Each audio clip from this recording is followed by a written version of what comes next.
Welcome back everybody to another product review here at the Vault Pro Scooters. Today we'll be covering the TSI Scooters Satellite Deck.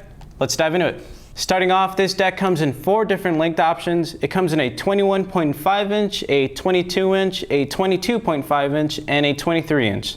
So that's 4 different length options. Each of those lengths have a width of 5.75 inches wide. Going to the front end, we have an 83.5 degree head tube angle. 83.5 degrees is sitting your head tube a little bit higher, closer to 84, but in return it's going to give you more space to lock in blunt slides, any grind involving this area, and it's going to give you more room for leverage on manuals and nose manuals. The design for this head tube is really nice and sleek. It was also welded on. The middle of the head tube also consists of a cutout. This is getting rid of all of that unneeded metal, but still keeping the head tube strength. The welded head tube also goes into the blunt plate, really nice and flush. The blunt plate at the front is also nice and flat, which in return is going to make your grinds feel really nice and smooth and consistent. You can also see that they imprinted the TSI logos into each side of the head tube to top it off. Going to the back end, we see where you mount your brake. You mount your brake from the top side of the deck with 2 brake bolts. At the back end, this deck can fit up to 120mm by 30mm wide wheels. One really cool feature about the Satellite Deck are the dropouts. These dropouts are made from aluminum and are essentially inserts. They keep the back of the deck from caving in on each side,